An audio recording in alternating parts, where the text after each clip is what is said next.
Alors, bonjour à tous et à toutes. Merci beaucoup. Je suis vraiment très heureuse d'avoir l'occasion de présenter mes recherches et mon programme de recherche dans le cadre de ce séminaire de recrutement au CHUM, au CRCHUM. Alors, merci particulièrement à Alice de m'avoir conviée aujourd'hui à ce séminaire et de pouvoir avoir l'occasion de vous parler de mes recherches et de mon programme de recherche pour les années à venir. Alors, je vais rapidement rappeler en fait mon parcours et puis mes domaines de recherche. Puis ensuite, vais vous donner un petit aperçu de quelques-unes de mes recherches que j'ai pu mener, notamment au postdoctorat.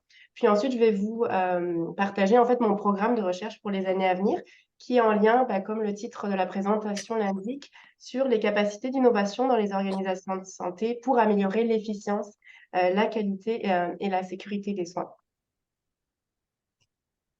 Donc alors rapidement sur mon parcours académique, je suis donc depuis juin de cette année, donc depuis juin 2023, professeure adjointe en gestion des services de santé et services sociaux au sein du département de gestion, d'évaluation et de politique de santé à l'école de santé publique de l'Université de Montréal.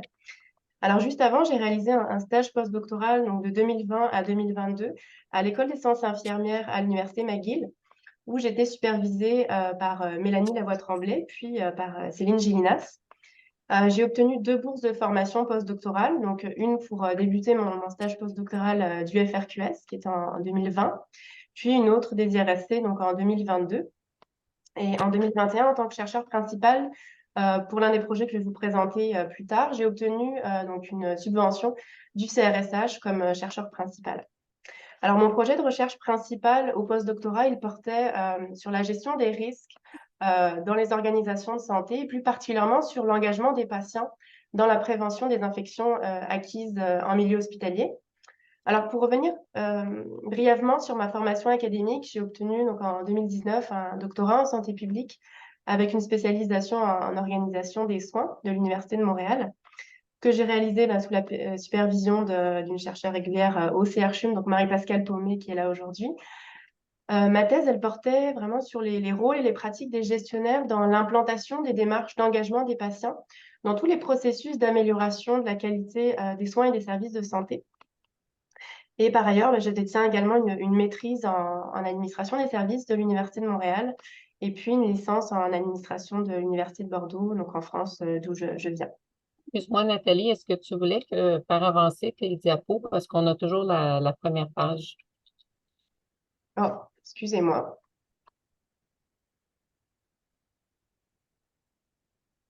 Alors, est-ce que vous les voyez avancer? Non, c'est toujours la première page qui est là. Ah, ok, c'est vraiment très bizarre. Je pense qu'il y a comme un bug là, sur mon écran principal.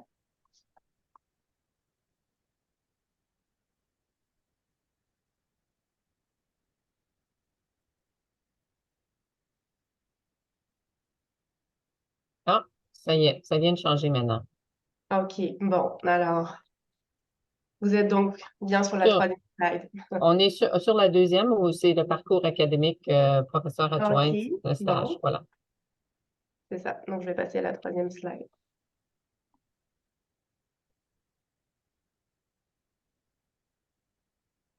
Ok, bon, et visiblement, il y a des problèmes techniques aujourd'hui.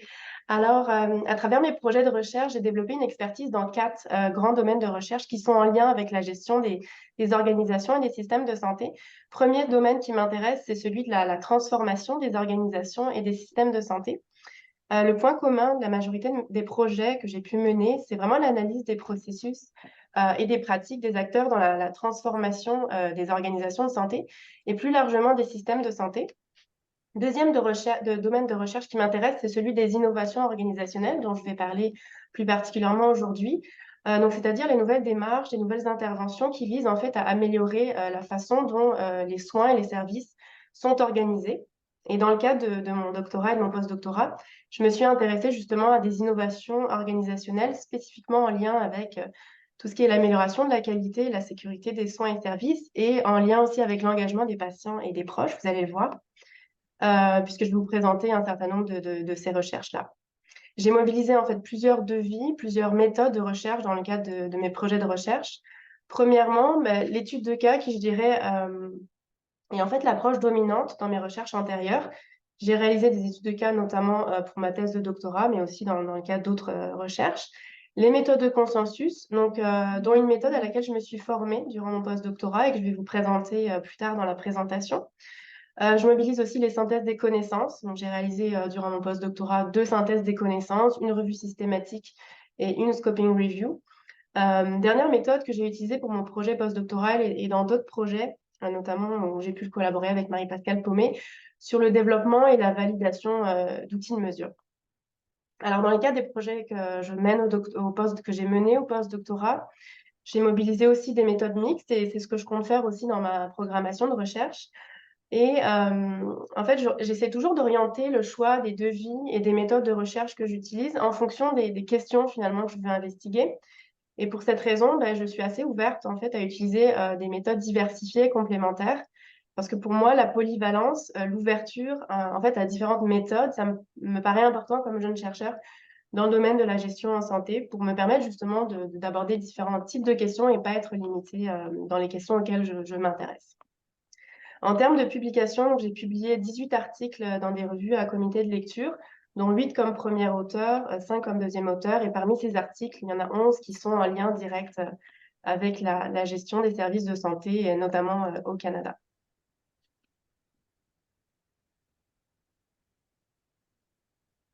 Alors, je vais vous présenter maintenant 2 recherches que j'ai menées dans le cadre de mon postdoctorat. Alors, la première recherche que je vais vous présenter, cette première étude pour laquelle j'ai obtenu en fait 2 bourses de formation postdoctorale, donc une du FRQS et une des IRSC, et une pour laquelle j'ai obtenu aussi une subvention du CRSH comme chercheur principal. Pour cette recherche-là, j'ai collaboré avec plusieurs chercheurs en sciences infirmières à l'Université McGill, mais également à l'Université de Montréal, notamment Céline Gélinas, Alain Biron et Mélanie Lavoie-Tremblay, qui est maintenant à l'Université de Montréal. J'ai publié un premier article dans BMJ Open qui présente en fait le protocole de cette recherche. Et je vais également soumettre un deuxième article qui présente les résultats de phase 1 et phase 2 que je vais vous présenter aujourd'hui. Pour la phase 3, je termine actuellement l'analyse des données auprès de plus de 200 participants qui étaient à la fois des membres du personnel, d'équipes de soins, mais aussi des patients, des familles et des proches. Donc, en fait, cette recherche, elle s'inscrivait vraiment dans un programme stratégique qui a été mis en place au Centre université de santé McGill, qui visait en fait à déployer des stratégies en matière de prévention des infections dans le but, évidemment, de réduire les taux d'infection acquises en milieu hospitalier, les taux d'infection nosocomiale. Et en fait, mon équipe de recherche et moi, on faisait partie de ce comité, je fais toujours partie de ce comité aviseur de ce programme-là, qui est en fait un comité interdisciplinaire puisqu'il regroupe des gestionnaires, des professionnels de santé qui sont experts en prévention, contrôle des infections, en PCI, mais aussi des patients partenaires qui étaient inclus dans ce comité-là. Et avec les membres du comité, on avait identifié le besoin de mettre en place un volet pour mieux impliquer les patients et les proches dans la prévention des infections, parce que les patients et les proches, ils ont un rôle essentiel à jouer dans la prévention des infections, notamment par rapport à tout ce qui est en lien avec les mesures d'hygiène.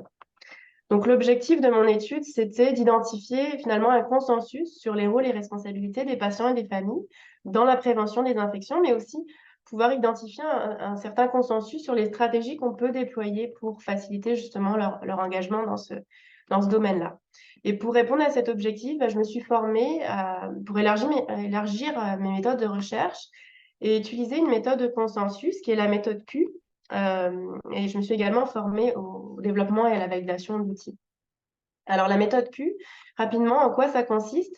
C'est une méthode en fait de consensus de type exploratoire qu'on utilise depuis relativement peu de temps en sciences sociales et humaines, mais qui est vraiment une méthode de référence en psychologie. Et selon moi, c'est vraiment une méthode qui apporte une façon différente finalement de traiter les questions dans le domaine de la gestion, puisqu'elle permet à la fois une analyse, c'est basé, vous allez voir tantôt, sur une analyse statistique et aussi une analyse qualitative de plusieurs points de vue sur un sujet pour finalement être capable d'élaborer un consensus et donc d'être capable d'amener des recommandations sur un certain nombre d'actions, d'interventions, de stratégies à implanter. Et ce qui m'intéresse dans cette recherche, et vous allez voir dans beaucoup de mes recherches, c'est le point de vue de l'ensemble des parties prenantes qui ont un rôle à jouer dans la prévention des infections, donc aussi bien les gestionnaires, les professionnels de santé que les patients et leurs proches.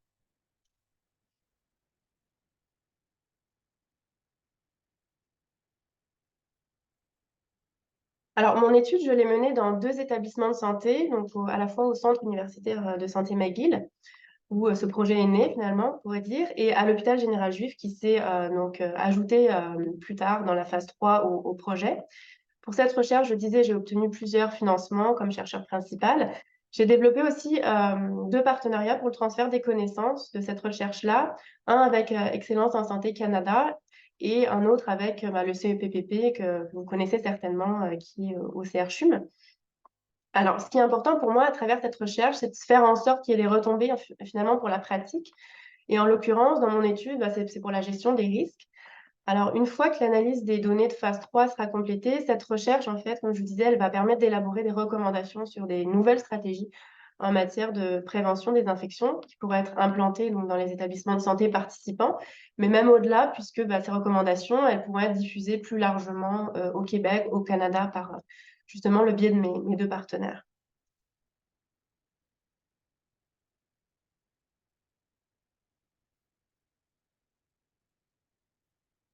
Alors, pour mieux comprendre en quoi ça consiste, la méthode Q, qui est donc une méthode de consensus, je voulais vous présenter finalement brièvement les différentes phases que j'ai suivies pour mon projet de recherche. La phase 1, c'est vraiment la phase de développement, ce qu'on appelle en fait un Q-set en méthode Q. C'est quoi ce Q-set? En fait, c'est un sondage, c'est un questionnaire qui regroupe un échantillon assez important d'items ou de statements.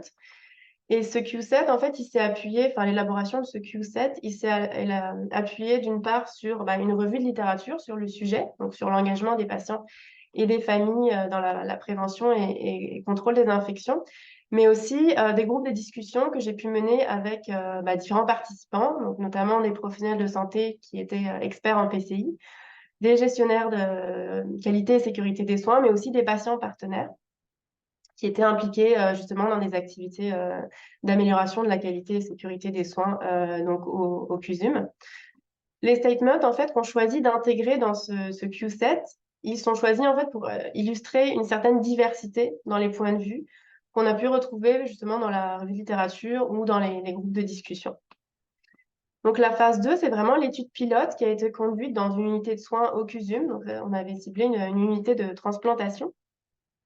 On a donc administré ce Q-set à 19 participants sur les 26 qui avaient été sollicités pendant la pandémie. La particularité en fait de ce Q-set par rapport à un questionnaire plus traditionnel, un questionnaire plus classique, c'est qu'en fait on va demander aux participants de prioriser, en fait, de classer les statements selon selon le degré d'importance qu'ils ont pour eux. Donc, on va demander aux participants de classer un certain nombre d'items de manière fixe dans chaque catégorie d'importance. Le plus 2 représente les items les plus importants et dans le moins 2, c'est les items pour eux qui sont les moins importants. Et suite à cet exercice de classement, de priorisation des participants, on a réalisé une entrevue individuelle avec chaque participant, entrevue dans laquelle on leur a demandé pourquoi en fait ils ont classé ou priorisé tel ou tel statement dans telle ou telle catégorie d'importance. Finalement, l'analyse des données qui a suivi, elle est basée premièrement sur une analyse factorielle qu'on appelle by person factor analysis. Alors l'analyse factorielle en méthode Q, elle diffère de l'analyse factorielle qu'on utilise traditionnellement pour ceux qui connaissent la validation d'outils de mesure ou de questionnaires. En fait, ici, comme on cherche à mesurer des préférences, des points de vue, l'analyse factorielle, elle va permettre d'identifier des groupes, des clusters de participants qui partagent en fait un même point de vue et qui ont eu une manière similaire de classer les items dans les catégories d'importance. Et donc ensuite, l'analyse des données d'entrevue, elle va finalement nous permettre d'expliquer plus en profondeur les points de vue qui ont été identifiés préalablement justement grâce à l'analyse factorielle. Et donc, ces entrevues vont nous permettre de mieux interpréter les points de vue qui ont été identifiés dans l'analyse factorielle. Alors, le questionnaire, il va nous permettre en phase 3 de pouvoir... oui, dernière étape, donc je ne l'ai pas mentionné, mais c'est la phase 2, c'est l'élaboration d'un questionnaire plus classique de type R qu'on va développer à partir des items significativement distinctifs pour chaque point de vue, mais aussi à partir des items consensuels, donc ils font consensus auprès de l'ensemble des participants. Et donc le questionnaire plus traditionnel, il va nous permettre en phase 3, donc en phase de validation, d'une certaine manière d'aller valider ses préférences à plus grande échelle Donc, être capable d'identifier un certain consensus sur le rôle et responsabilités des patients et familles, puis les stratégies à déployer et faire des recommandations dans ce sens. Donc, la phase 3, qui est l'étude de validation, dans cette phase, on a administré le questionnaire donc, qui était plus restreint, donc 24 items, dans 4 unités de soins, donc dans les 2 établissements participants, au CUSUM et à l'hôpital général juif, auprès de 208 participants qui étaient à la fois donc, tous les membres du personnel des unités, mais aussi évidemment les patients et les proches qui étaient hospitalisés donc dans ces unités-là.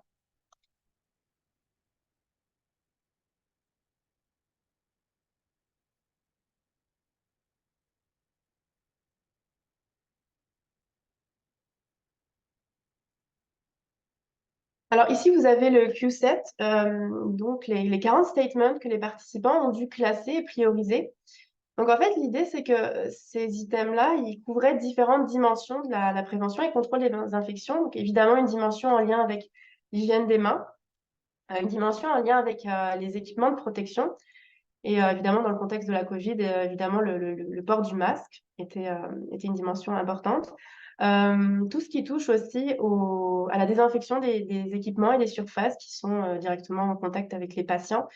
Également, tout ce qui touche aux visites, puisque dans le contexte de la Covid, bah, vous savez qu'il y a eu un certain nombre de politiques de restriction des visites aux patients.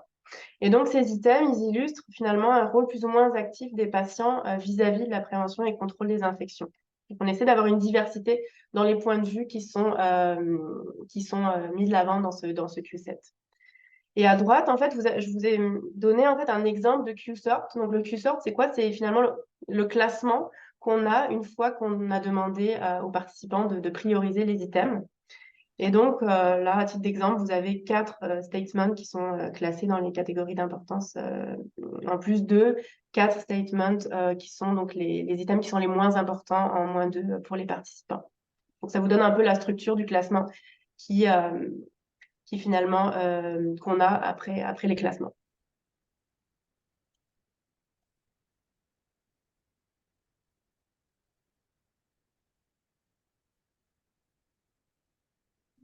Je m'excuse parce que ça prend du temps à changer les slides.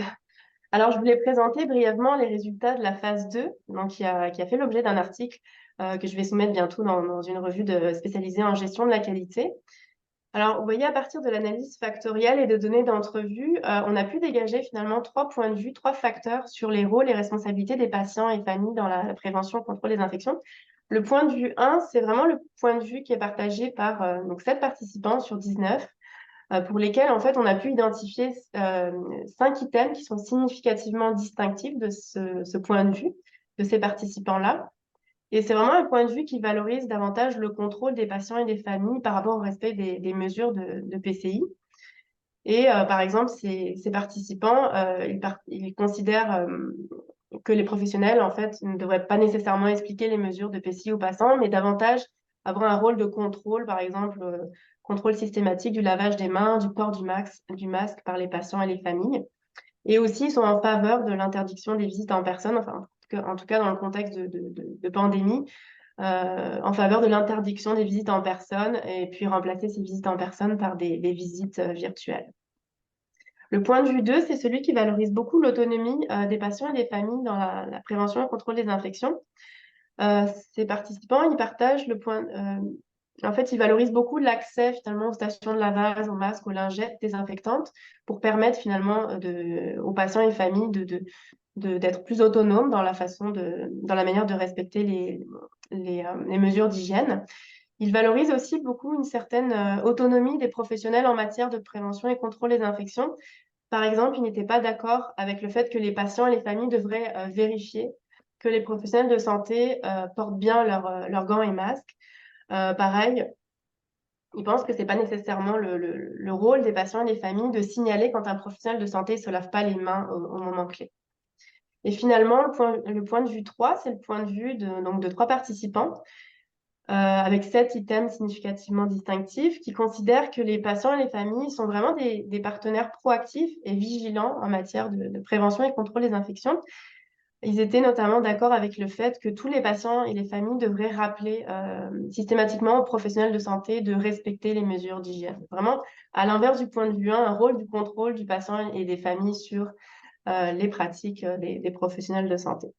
Donc finalement, à travers les points de vue qu'on a pu mettre en évidence, on retrouve bien un continuum d'engagement des patients et des familles avec une perspective vraiment paternaliste pour le facteur 1, avec un rôle passif des patients et familles versus un rôle très proactif des patients avec le facteur 3.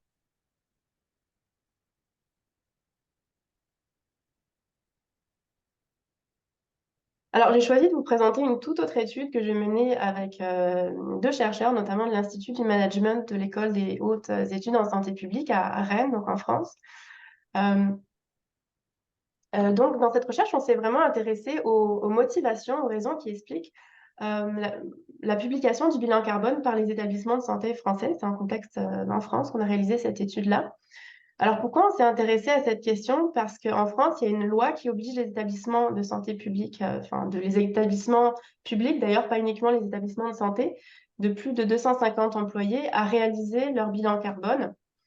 Et ça, cette loi, elle s'inscrit vraiment dans une prise de conscience et une reconnaissance que l'empreinte carbone du secteur de la santé, et notamment des établissements de santé, contribue de manière importante, on le sait, aux émissions de gaz à effet de serre. Et donc, cette loi, elle va vraiment dans le sens d'une plus grande transparence et d'une plus grande imputabilité des établissements de santé et de leur impact sur l'environnement. Et donc, on s'en est aperçu, et ça a été mis en évidence dans une étude en 2015. En fait, il y a une part importante des établissements de santé, en fait plus de 60%, qui sont soumis à cette loi de déclarer leur bilan carbone, qui ne le font pas. Et donc, on s'est demandé, qu'est-ce qui motive certains établissements à publier leur bilan carbone, quels avantages ils ont à le faire, et à l'inverse, pourquoi certains établissements décident de ne pas le faire.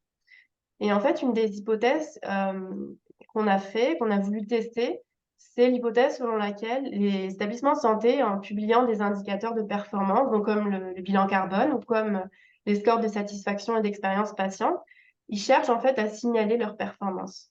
Donc pourquoi signaler leur performance? C'est pour se différencier en gros des autres établissements, donc attirer de nouveaux patients, maintenir une clientèle. Donc, la publication du bilan carbone, comme la publication d'indicateurs de satisfaction des patients, ça pourrait faire partie d'une stratégie plus globale de différenciation par la performance, qu'on appelle en fait différenciation verticale. Donc, c'est ce qui nous amène c'est ce qui nous a amené finalement à l'objectif principal de l'étude, qui était évaluer et comprendre dans quelle mesure la publication du bilan carbone par les établissements de santé, c'est une stratégie de différenciation verticale par la performance. Et on avait deux sous-objectifs à cette recherche. Le premier, c'était d'évaluer si la publication du bilan carbone elle est associée à la publication du score de satisfaction d'expérience patient. Parce qu'on sait, puis ça a été démontré dans les études, le fait de publier le score de satisfaction, ça relève d'une stratégie de différenciation par la qualité des établissements de santé. Et donc, partant de l'hypothèse selon laquelle la publication du bilan carbone fait partie d'une stratégie globale de différenciation, le fait de publier le bilan carbone, ça devrait être associé en fait au fait de publier le score de satisfaction patient. Et le deuxième objectif, il avait vraiment une visée beaucoup plus compréhensive, c'était celle de mettre en évidence les facteurs finalement qui encouragent ou qui entravent les établissements de santé à réaliser et publier leur bilan carbone. Et pour répondre à cet objectif, on a mobilisé notamment la théorie de l'agence appliquée au secteur de la santé, en se basant sur les travaux de Jensen et Merkling, et puis les travaux de mes deux collègues avec qui j'ai travaillé sur cette recherche-là.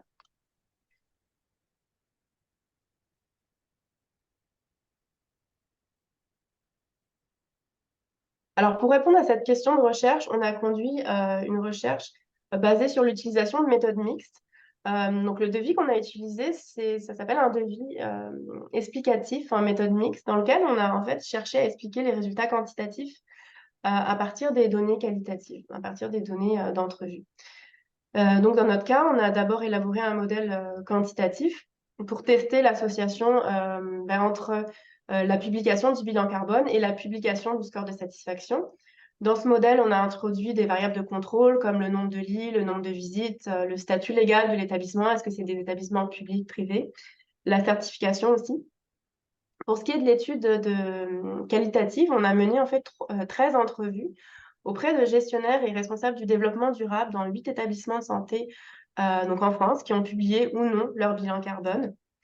Et finalement, qu'est-ce qu'on apprend de cette recherche? Ben, premièrement, le modèle quantitatif il n'a pas permis de trouver d'association significative entre le fait de publier le score de satisfaction patient et le fait de publier le bilan carbone. Ce qui signifie qu'en fait, les établissements qui décident de publier leur bilan carbone, ben, ils ne le font pas pour se différencier des autres. Ce n'est pas une stratégie de différenciation, comme c'est le cas avec la publication des scores de satisfaction. Et avec les entrevues qu'on a pu mener auprès des gestionnaires, on a pu justement identifier 4 facteurs explicatifs qui sont des facteurs qui relèvent plutôt du choix des décisions internes aux établissements de santé. Premier facteur explicatif, c'est le leadership de la direction. En fait, parmi les établissements qui publient leur bilan carbone, le point commun, c'est vraiment la sensibilité des dirigeants à la question de la responsabilité environnementale de leur établissement, puis donc la volonté de mettre en place une vraie politique de développement durable au sein de leur établissement. Ça, c'était le premier facteur. Le deuxième et troisième facteur explicatif, c'est beaucoup en lien avec l'opportunité stratégique pour les établissements qu'apporte la publication du bilan carbone. En fait, le fait de réaliser un bilan carbone, ça peut être un préalable justement au développement de plans d'action pour justement optimiser l'utilisation des ressources et donc réduire les coûts. Donc, il y a vraiment cette opportunité-là de réduction des coûts qui est une opportunité importante pour les établissements. Troisième élément, c'est que ça peut faire partie aussi d'une stratégie de rétention des employés. Il y a un certain nombre de gestionnaires et de dirigeants qui ont mentionné dans les entrevues qu'un hôpital moins polluant, par exemple parce qu'il gère mieux ses déchets, parce qu'il adopte un plan de mobilité pour ses employés, bah, il peut contribuer à la qualité de vie et au travail des employés, donc contribuer à leur rétention. Alors maintenant, je vais passer à mon programme de recherche. Je vais bouger la slide.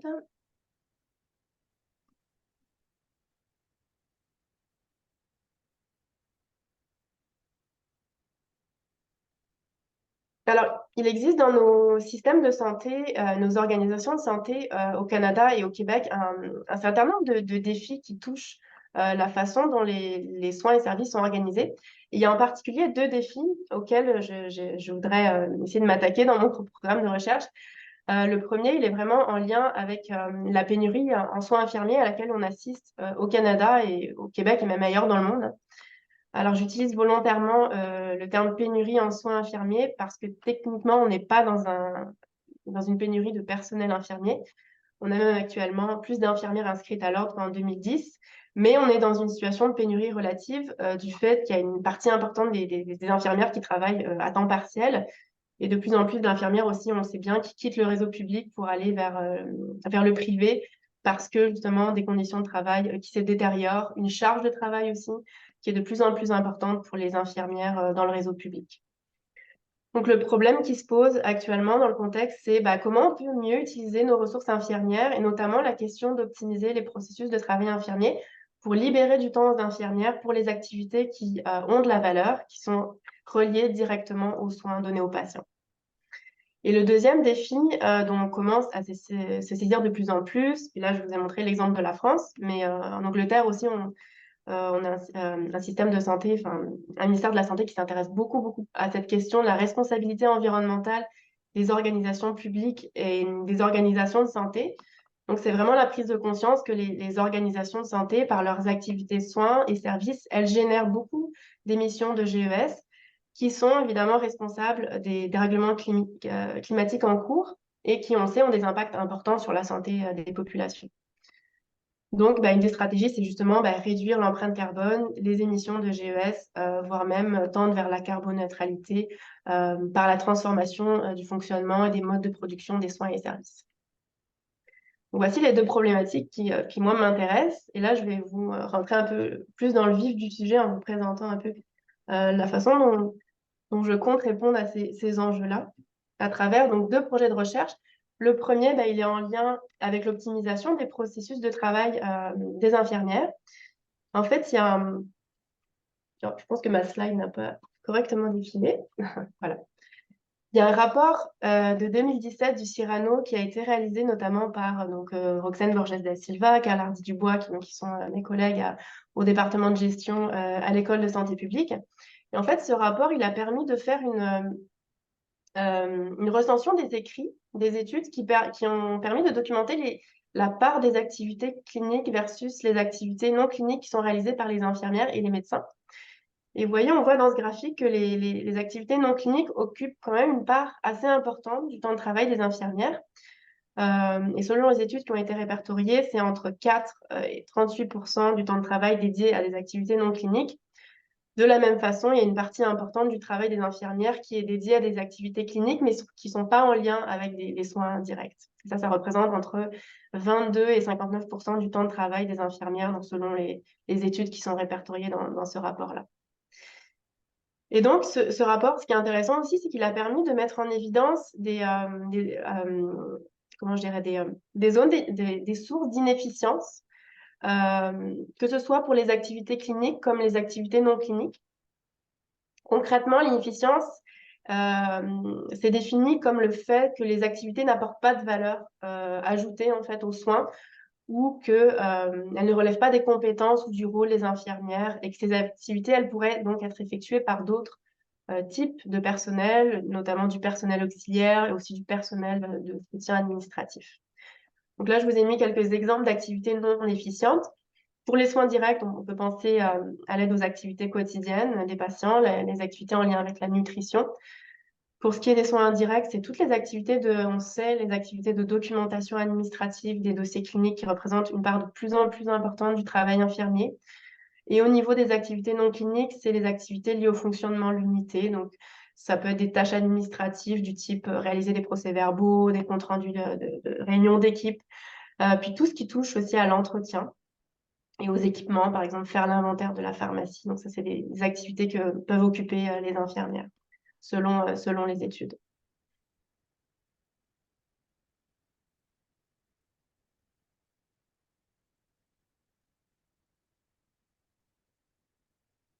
Alors, dans ce contexte, il est vraiment important de pouvoir redonner du temps aux infirmières pour les activités qui relèvent de leurs compétences, de leurs habiletés, notamment en réduisant leur contribution à toutes les activités non cliniques ou toutes les activités qui ne sont pas reliées, en tout cas aux soins directs.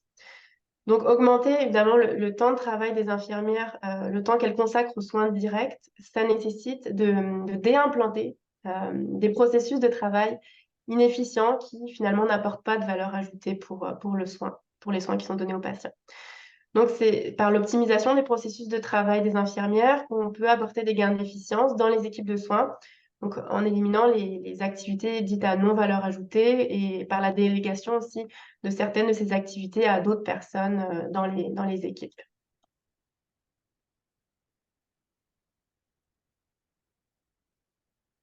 Alors, je suis présentement, justement, pour vous expliquer un peu le contexte de cette recherche, je suis présentement en train de monter avec une équipe de recherche que j'ai constituée une proposition de recherche dans le cadre d'une demande de subvention d'équipe des IRSC qui s'intitule, peut-être certains d'entre vous avaient vu ça passer, Transformer le système de santé par le renforcement de son effectif.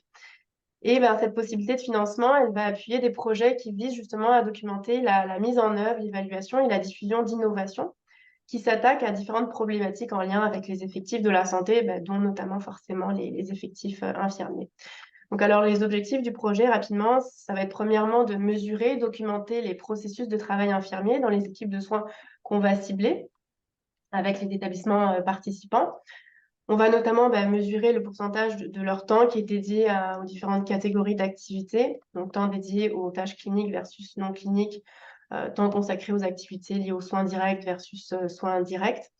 En deuxième lieu, ça va être la co-construction avec les équipes de soins des interventions qui vont permettre d'optimiser les processus de travail, notamment arriver à un consensus sur les activités à non-valeur ajoutée pour les infirmières et les solutions pour déimplanter finalement ces activités ou en tout cas les déléguer. Troisièmement, ça va être l'implantation de ces solutions qui ont été co-construites avec les équipes. Et par la suite, évidemment, une évaluation de la mise en œuvre de ces interventions en documentant notamment les facteurs facilitants, les barrières, en lien avec l'implantation de ces interventions, Quatrièmement, ça va être développer des stratégies de mise en œuvre qui vont être éclairées par l'évaluation de la mise en œuvre pour justement permettre la pérennité de ces interventions et aussi la mise à l'échelle de ces interventions. Puis finalement, évaluer l'efficacité de ces interventions qui ont été mises en place et leur impact sur un certain nombre de dimensions dont je vais parler brièvement parce que je pense qu'il ne me reste plus beaucoup de temps pour vous exposer ça.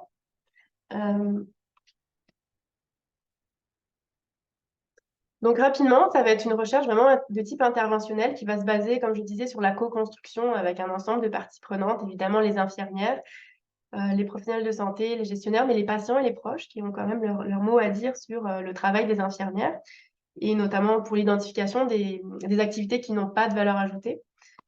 Alors, comme il est prévu d'implanter les interventions et les évaluer, il va être important de mobiliser aussi les sciences de la mise en œuvre, donc, comme je disais, pour identifier les obstacles et les facteurs facilitants. Alors, il va être question d'une étude de cas multiples avec un devis longitudinal sur 3 ans.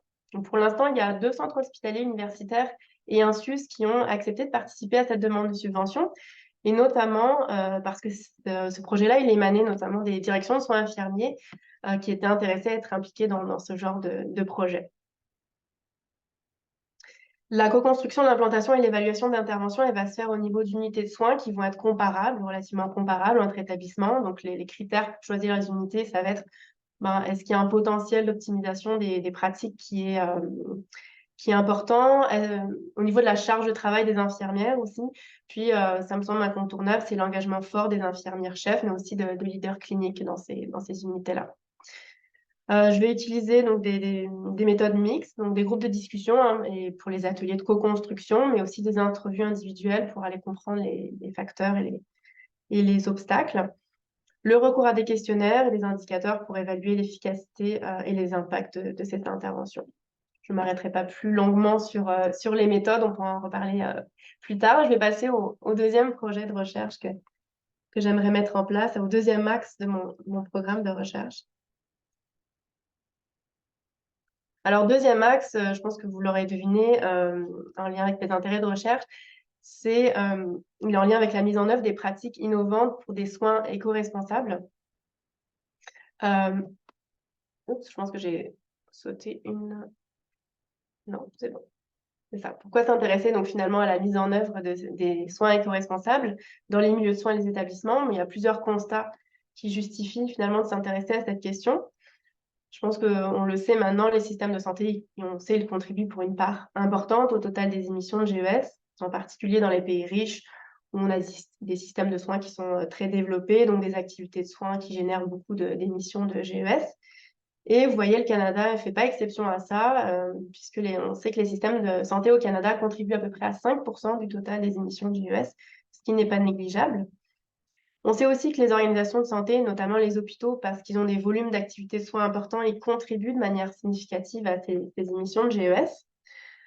Puis quand on regarde la répartition des émissions dans le secteur de la santé, on voit qu'en fait, il y a une grosse part, plus de la moitié en fait, des émissions, elles sont causées par la chaîne d'approvisionnement, notamment en médicaments, donc l'utilisation des médicaments, des équipements et des dispositifs médicaux. Alors, je ne m'étendrai pas sur les impacts à court, moyen et long terme sur la santé des populations, mais on sait qu'évidemment, les émissions de GES ont un impact sur la santé des populations, donc c'est important de pouvoir être conscient de ça.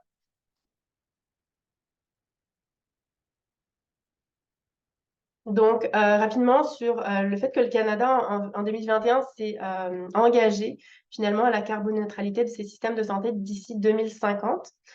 Donc, au Canada, notamment au Québec, on voit depuis peu une prise de conscience parmi les établissements de santé de leur impact sur l'environnement. Et de ce fait, ils sont de plus en plus nombreux à s'engager vers la carboneutralité, ou en tout cas à s'engager vers la réduction de leurs émissions de GES. Et c'est notamment le cas du CHUM, qui s'est engagé dans ce sens-là pour 2040 à la carboneutralité. En France, on voit aussi beaucoup d'initiatives qui se déploient sur le territoire dans de nombreux établissements. Et cette prise de conscience, je le disais un peu tantôt, elle est aussi poussée beaucoup par l'obligation pour les établissements à réaliser un bilan carbone, qui est une première étape vers ensuite la mise en place de plans d'action pour mettre des solutions pour réduire les émissions de GES. Donc, il y a un certain nombre d'interventions, d'innovations qui ont été déployées dans les milieux de soins qui sont prometteuses. Donc, on peut penser notamment à des solutions alternatives aux gaz anesthésiques qui sont extrêmement polluants. La diminution du recours aux médicaments, tout ce qui est favoriser la réutilisation des équipes et dispositifs médicaux. Il y a beaucoup d'innovations dans ce sens-là aussi. Mais dans la littérature, finalement, on a peu d'évidence sur la mise en œuvre, l'efficacité et l'impact de ces interventions sur, d'une part, l'efficience, la réduction des coûts, la qualité et la sécurité de soins. Donc, justement, c'est partant de ces constats-là que l'objectif de ce deuxième axe de recherche, ça va être d'évaluer l'implantation, mais aussi l'efficacité d'interventions qui favorisent des soins éco-responsables et être capable aussi d'évaluer leur impact sur la réduction des coûts, la qualité et la sécurité des soins. Donc là, je compte m'appuyer aussi sur la réalisation d'études de cas avec un devis longitudinal en ciblant différents établissements, que ce soit au Québec, en France, qui se sont engagés depuis peu dans la mise en œuvre de soins éco-responsables. Alors, je pense que je m'arrêterai là. On pourra reparler peut-être des méthodes que je compte mettre en place. Puis de mon intérêt être au CRCHUM aussi, parce que j'avais une dernière slide sur ça, mais je vois que le temps est largement écoulé, donc je laisse la place aux questions.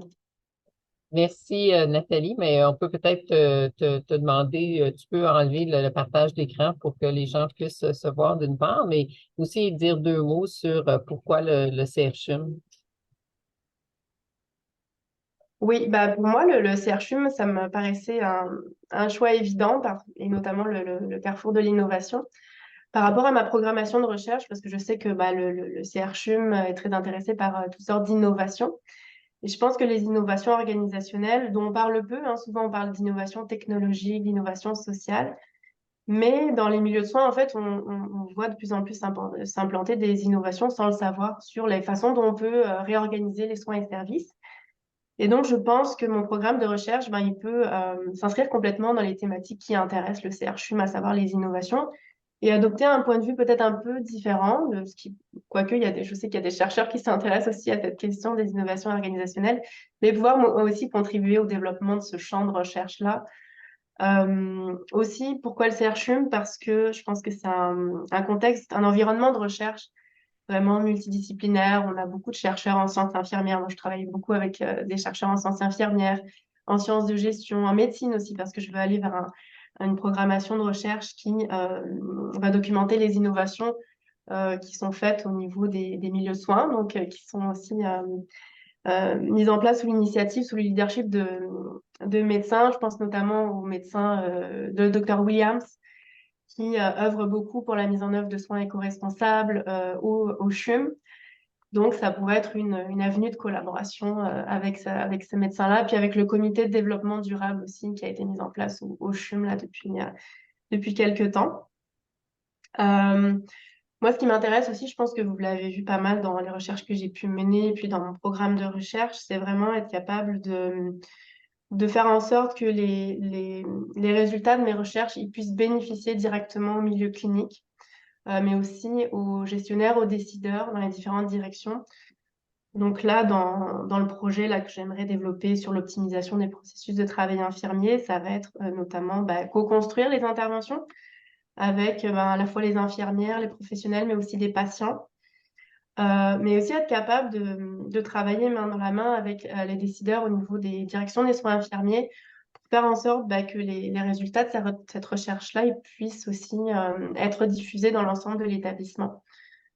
Donc, je pense qu'à la fois avoir un ancrage fort dans les milieux cliniques, puis être capable de travailler en collaboration avec les décideurs dans les établissements, je pense que c'est une stratégie qui est payante et je pense que le CRCHUM peut m'offrir justement cette possibilité-là d'aller au plus proche des milieux cliniques, mais aussi au plus proche des milieux de décision. Donc, je pense que c'est les deux principaux points puis mais les discussions avec mes collègues aussi, qui m'ont vraiment poussé aussi, qui m'ont vanté aussi le contexte de travail au CRCHUM. Donc, ça m'a aussi beaucoup influencé dans ces choix-là. Excellent, merci. J'aimerais ça maintenant ouvrir aux questions, aux échanges. Donc, je vois que José a levé la main. Les collègues, vous pouvez lever la main ou simplement ouvrir votre caméra. José? Vas-y, on t'écoute. Oui. Ben, merci. Est-ce que, attendez, On t'entend bien. ça va? Parfait. Ben, merci pour cette présentation fort intéressante. Je pense qu'on ne se connaît pas, mais moi, en fait, je vous connais, non. Je suis chercheur régulière au CHUM, au CRCHUM. Je trouve bien sûr le premier axe de votre programmation accessible pour la profession aussi. Puis, et là, en fait, j'ai beaucoup de questions, plusieurs questionnements, mais votre intérêt beaucoup, puis je suis d'accord avec vous, là, 20 000 infirmières et plus, et on n'a jamais été autant. Dans le fond, c'est le déploiement, c'est les conditions de travail, puis c'est le déploiement, dans le fond, de l'étendue de pratique qui est problématique. Euh, Comment vous voyez que vous allez développer des nouvelles pratiques en tenant compte des activités réservées de l'infirmière? Donc, c'est quand même, en tout cas, vous pensez à un changement organisationnel, mais comment vous allez tenir compte dans le champ d'exercice de l'infirmière de ces activités réservées, dans le déploiement de ces nouvelles, en tout cas, de l'optimisation des pratiques? Euh, ma question. Puis aussi une autre question, je me demandais aussi, est-ce que vous voyez faire un chercheur boursier, soumettre la programmation de recherche? Puis je trouve, puis les deux domaines, dans le fond, c'est ça. Pensez-vous faire aussi faire une demande de chercheur boursier, puis ça serait-tu plus davantage sur votre premier axe ou votre deuxième axe, ou ça intégrait les deux axes? En tout cas, j'ai plus des commentaires, des idées qui me viennent que des questions. Donc, soyez bien à l'aise là, de répondre aux questions qui vous tentent, là, mais je trouve que c'est super intéressant ce que vous avez présenté. Ben, Merci. merci beaucoup pour votre question. Ben, moi aussi, je vous connais beaucoup pour vos travaux là, sur justement la pratique infirmière. Alors, comme le son coupait de temps en temps, mais je pense que j'ai compris le sens de vos deux questions. La première question, je pense que c'était sur comment on va faire en sorte par le projet d'optimiser l'étendue de pratique infirmière, donc scope of practice. Je pense que c'est plus en lien avec cette question-là. En fait, on a eu des discussions avec les directeurs de soins infirmiers à savoir si on voulait optimiser l'utilisation de l'étendue de pratique ou vraiment se concentrer sur l'optimisation du temps de travail de l'infirmière. Puis on s'est orienté vers la deuxième option parce que, en fait, il y avait des enjeux politiques aussi au niveau de la composition des équipes là, pour certains établissements. Donc, puis on pense qu'en fait, en optimisant l'utilisation du temps de travail de l'infirmière, puis en lui redonnant du temps aux soins directs, on peut contribuer aussi à optimiser l'étendue de pratique de l'infirmière. Donc, ça peut avoir un effet aussi direct sur l'étendue de pratique infirmière. Ça pourrait être aussi une mesure on va aller documenter. C'est est-ce que en redonnant du temps aux infirmières pour les soins directs, pour les soins qui relèvent directement des soins au chevet du patient, est-ce qu'on contribue à améliorer l'utilisation de l'ensemble de son champ de pratique? Donc, effectivement, ça, c'est quelque chose qu'on va mettre de l'avant dans le projet qui est excessivement intéressant en allant mobiliser des outils de mesure qui existent déjà, notamment, je pense à l'outil du bois qui a été validé en 2012, là, qui serait intéressant d'aller documenter ça, d'aller documenter cet aspect excessivement intéressant. Donc ça, c'était la première question. Puis la deuxième, c'était est-ce que, dans le fond, pour une demande de chercheur boursier, est-ce que je vais davantage mettre l'accent sur le premier axe ou le deuxième? Ça reste aussi en questionnement. C'est sûr que j'aimerais intégrer ces deux. L'idée, en fait, pour moi, c'est vraiment de mettre de l'avant les innovations organisationnelles, comment on peut faire en sorte de mieux réorganiser les soins et services pour différentes problématiques du système de santé et des organisations de santé. Donc, moi, je le verrais plus comme deux questions complémentaires, en fait, qui adressent des défis importants pour nos organisations de santé. Donc, je l'intégrerai dans une demande de chercheurs boursiers.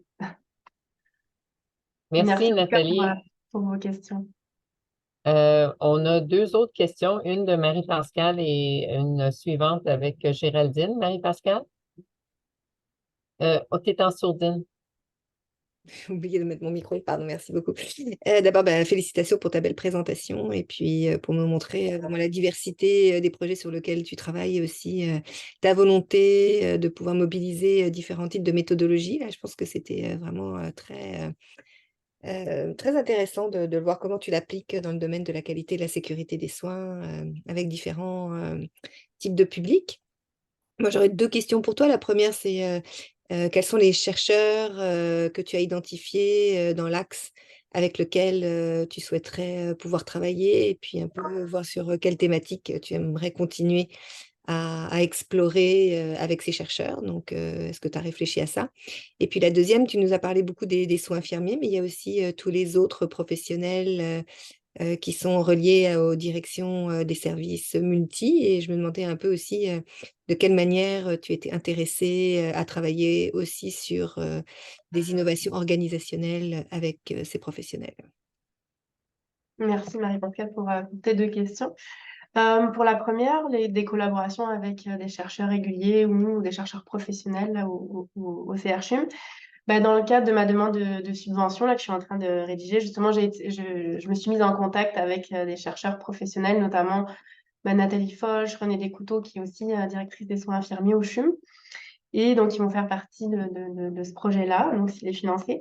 Puis, j'aurais de l'intérêt à collaborer évidemment avec José Côté, là, qui a une chaire de recherche sur les pratiques innovantes en soins infirmiers. Donc, c'est sûr que c'est une belle opportunité de collaboration pour moi, de continuer à travailler aussi avec des chercheurs en sciences infirmières au CHUM. Donc, ça, c'était pour la première partie de question. Puis bon, travailler aussi avec un Jean-Louis Denis, je pense que même s'il va prendre sa retraite, mais en tout cas sur toutes les questions en lien avec la gestion, la gouvernance des organisations de santé, ça pourrait être particulièrement intéressant de travailler avec lui. Concernant la deuxième question, donc c'était en lien avec mon intérêt finalement à travailler aussi sur les pratiques professionnelles, donc pas juste sur les pratiques infirmières, mais sur l'ensemble des pratiques.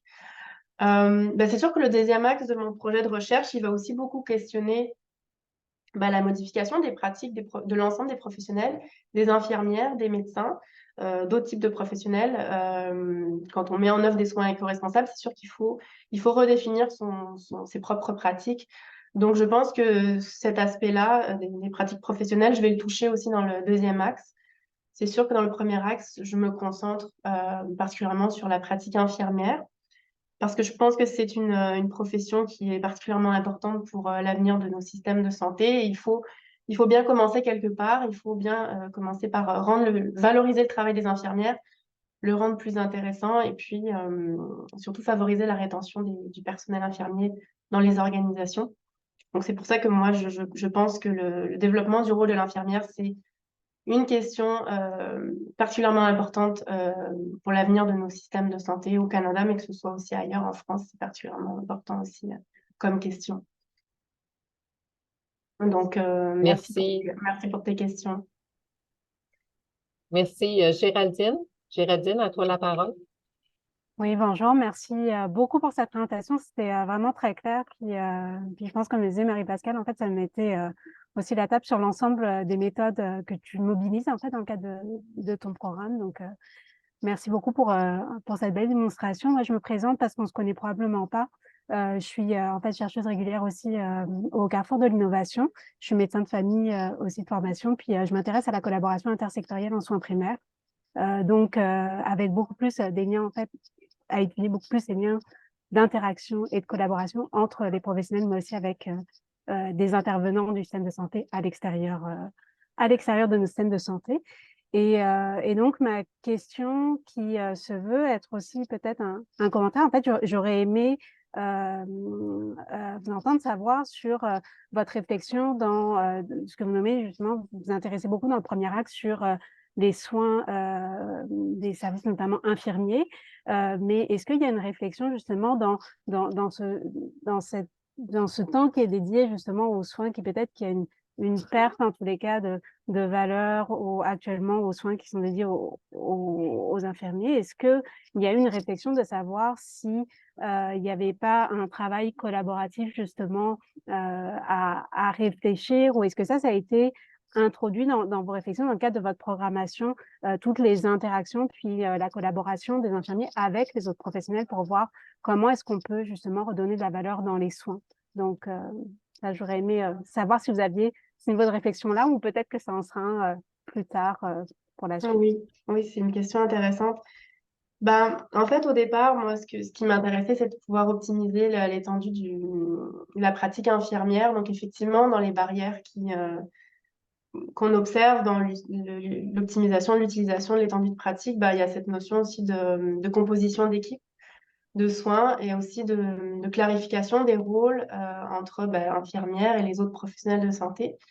Donc, c'est une question plus large que moi qui m'intéressait, mais on a décidé d'abord se concentrer sur l'optimisation du temps de travail des infirmières pour répondre aussi à des enjeux, comment dirais-je, des organisations de santé qui veulent vraiment mettre en place des solutions concrètes et implanter tout de suite des solutions pour libérer du temps aux infirmières pour les tâches directement reliées aux soins directs. Donc, dans un deuxième temps, je pense qu'il serait intéressant effectivement de se questionner par rapport à la contribution, en fait, à l'utilisation des pleines compétences, du plein champ d'exercice de chacun des professionnels de santé dans l'équipe de soins, pour faire en sorte qu'on optimise l'utilisation de leurs compétences. Et ça me semble être une avenue de recherche. C'est ce vers quoi j'aimerais tendre plus tard, là, quand on aura terminé le premier projet. Mais effectivement, c'est une réflexion intéressante à avoir. Merci beaucoup. Merci. Merci. On va prendre une dernière question. Il est 13h02 et je sais qu'il y a des gens qui ont plusieurs autres activités, mais Lynn, à toi la parole. Oui, bonjour Nathalie. Bravo pour la présentation. Je ne répéterai pas, on n'a pas beaucoup de temps. Je suis aussi infirmière depuis plus de 40 ans et chercheuse régulière au centre de recherche du CHUM et j'ai pratiqué au CHUM également. Donc, si je comprends bien, le CHUM figure parmi tes centres ciblés. Ma question est la suivante. Le processus ou le travail infirmier ou les activités infirmières, ça fait partie de la recherche infirmière et en gestion depuis des décennies. J'aimerais t'entendre parler sur en quoi tes travaux de recherche, toi, vont être innovants par rapport aux pratiques antérieures et si on voit dans lequel l'état de santé de nos organisations se trouve. Il y a eu beaucoup d'éléments qui ont été émis je dirais, pour donner des améliorations. Mais on voit que dans la pratique, ces choses-là ne se sont pas vraiment concrétisées. Donc, en quoi tes projets se distinguent des travaux en organisation, en gestion des systèmes de santé, en sciences infirmières et ailleurs, comme Géraldine le mentionnait. J'aimerais t'entendre parler là-dessus. Oui, c'est une bonne question. Effectivement, nous, ce qu'on vise à travers ce projet de recherche, c'est vraiment optimiser les processus de travail infirmier, l'optimisation du temps de travail des infirmières.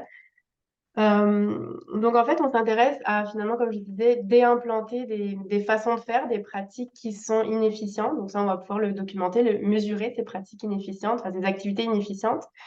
Et ensuite, à travers un exercice de co-construction, identifier des solutions pour déimplanter des façons de faire qui sont plus efficientes. Et donc, une contribution dans la littérature, je pense, il y a tout un courant de recherche en ce moment sur les sciences de l'implantation qui parle on parle de de-implementation science, et on connaît encore peu les facteurs facilitants, les barrières qui entravent justement la déimplantation de pratiques inefficientes.